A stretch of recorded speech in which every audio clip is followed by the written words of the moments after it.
What does it really mean to awaken? It is fair to say that awakening is a journey from limitation to freedom, from unconscious to conscious. Whether you intentionally choose to take this journey or an unexpected experience propels you into the path, once you start, there is no turning back. The end result of full awakening is freedom from personal suffering, clarity of mind, boundless joy, inner peace, and the ability to live an incredibly fulfilling life. The awakened state holds everything we have ever desired and so much more. Uncovering spiritual awakening reveals multiple stages, each carrying its own secrets and guidance. Are you curious to uncover these secrets? Stay tuned as we delve into each stage. Subtle awareness of something more begins to grow. In stage 1 of awakening, we are most asleep, and we do not even know that we are asleep. We are entrenched in mass consciousness and going through the motions of life, generally following the rules of culture and laws of the land. We don't usually question reality or seek answers beyond what is necessary for survival and maintenance of a lifestyle. Our identities define us, and we live within the construct of religion, culture, and society. We may even play the part of victim or perpetrator. Unconscious programming runs us, and as a result, we see the world in black and white, good and bad. We likely process a rigid model of the world according to our specific programming. Because there is a great desire to fit in and be accepted, in this stage, it is common to sacrifice our needs and compromise our values in order to receive approval and be included in our desired community, be that family, culture, business, religion, and more. Self-worth is likely conditional and attached to identity or the roles we play, or there may be other means of proving that we are worthy. Because the ego generally runs the show, we likely believe we are the ego, with little or no awareness that there is a greater part of us. In stage 1, happiness is based on externals. Therefore, in order to feel happy, we try to control reality, other people, places, and experiences. Although we attempt to control our lives, for both happiness and security, it is more than likely that our emotions rule and our actions and reactions are based on our moment-to-moment feelings. We make no connection between our thoughts as beliefs and our experiences in reality, and, therefore, we have no direct ability to consciously create our reality. Despite our unconscious nature, the first signs of awakening happen during this stage. A flash feeling that there is something more, or an inkling of doubt that makes us uncertain about life or reality. The doubts experienced in stage 1 begin to turn into meaningful questions. The first signs of movement from unconscious to conscious are experienced. In stage 2 of awakening, we experience a growing discomfort in our lives. There is a feeling that something is wrong or missing. We begin to question mass consciousness and the validity of rules, beliefs, and laws. Things that used to bring us comfort, like religion or traditions, are no longer satisfying. And the places that we once found answers no longer provide relief. We question our identity, but we still hold on to it because we must continue to prove our worth, and we don't yet know ourselves outside of our human identity. As we question the roles we play, we may feel lost and even betrayed by others or life in general. We may even blame religion, family, culture, government, or the world for our problems, or maybe we blame specific people for our dysfunctions. As we shift responsibility onto others, we feel powerless over our lives, not yet realizing that in order to take back our power, we must take responsibility. In this stage, we might move from victim to survivor, but we are likely still blaming others and feeling powerless. Although we are searching for answers, we still hold on to certain limiting beliefs that keep us enslaved in the reality we have known. When we attempt to challenge these beliefs, fear brings us back, keeping us asleep a little longer. As we experience a variety of challenges designed to help us wake up, tolerable discomfort turns into pain and suffering. As our disempowering beliefs are demonstrated in real-life situations and relationships, we get our first glimpse of the unconscious programs running our lives, but our desire to fit in and be accepted is likely stronger than any desires to free ourselves. Although this is the beginning of our internal programs breaking down, we are still trying to prove our worth by demonstrating our importance and seeking approval for our efforts. In this stage, there can be a great deal of emotional triggers. We may even experience trauma or remember past trauma. Emotions are generally very strong, and we may feel most fragile or vulnerable. What we do not yet realize is that our issues are coming to the surface to be healed and released. Even though we are beginning to see the world in a whole new light, we may still possess black and white thinking, maybe more than ever. We are not ready to take responsibility for our lives, and therefore we make little or no connection between our thoughts and our experiences in reality. In stage 3 of awakening, we begin a journey of introspection. In stage 2, we rebelled against the external world with little or no success in relieving our pain, suffering, or discomfort. So now we retreat as we begin to seek answers inside ourselves. We start to disentangle from mass consciousness, releasing many limiting beliefs that were programmed into us by asleep parents, teachers, culture, society, religion, and media. As we release these beliefs, we may experience both grief and relief. The most common attribute of stage 3 is loneliness.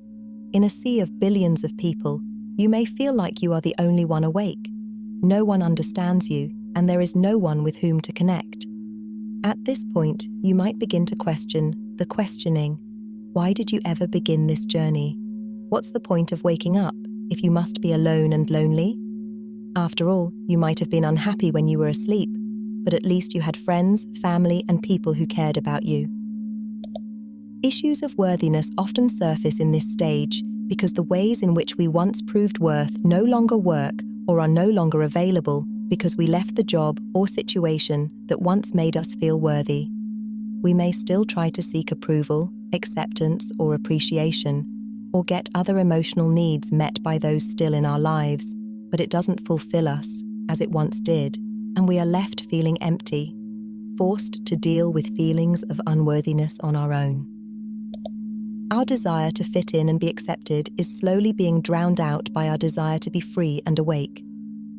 In the quest for answers and relief from emotional pain, we may embark on some sort of spiritual practice, such as meditation, yoga, or mindfulness. If we are not using the practice to avoid something, its purpose is likely to get us somewhere, accomplish something, or wake up. In stage 3, we may experience the first real sense of power, but if the ego claims this power, we may have challenging and humbling experiences. By now, we may be able to see the connection between our thoughts, beliefs, and the creation of our reality, and as a result, we try to control our thoughts. But it is a difficult process. Because old programs are still running, we no longer look outside ourselves for happiness, but maybe we don't yet know how to find it within. Peace and freedom may also take precedence over happiness. Stage 3 is often the longest stage and almost always the most challenging, but it is also the most important in terms of awakening. In stage 3, it is common to experience a fear of losing oneself, and you may struggle to maintain a sense of self, but ultimately, toward the end of this stage, an ego death is inevitable. When the ego loses hold, there is often a realization that there is no point or purpose to life. This can be liberating, like a breath of fresh air, or it can be devastating, resulting in hopelessness and despair. Without point or purpose, we no longer know how to live our lives, and nothing is ever the same. There is a foreboding sense that awakening will cost you everything, yet, at the same time, there is a greater sense that something inside you is waking up.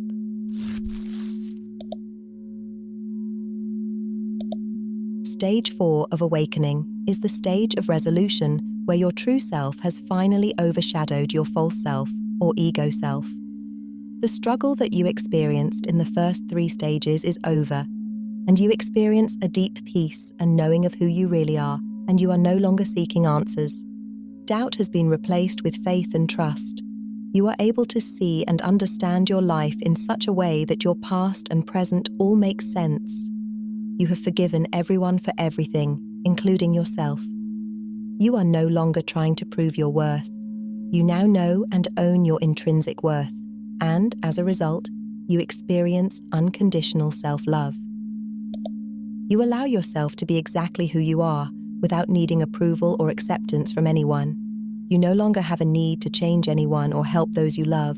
Wake up, and you are pleasantly surprised that some people you know are actually awakening.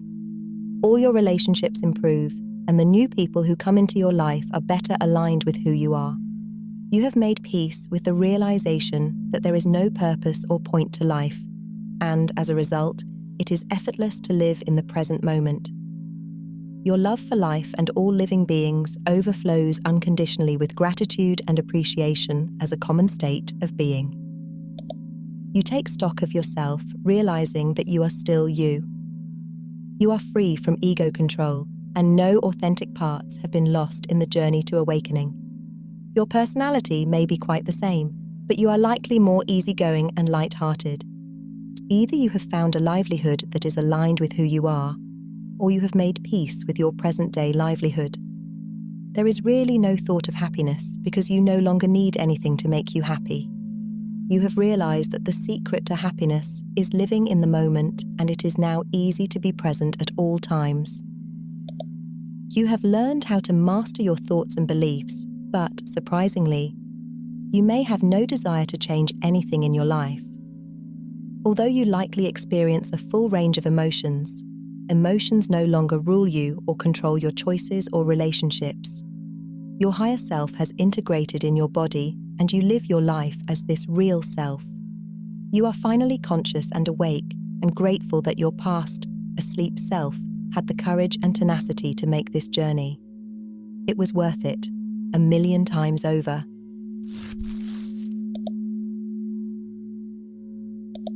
Many people arrive at stage 4 and mistakenly believe it is the final stage of awakening, but it is actually a bridge to an even greater experience of awakening.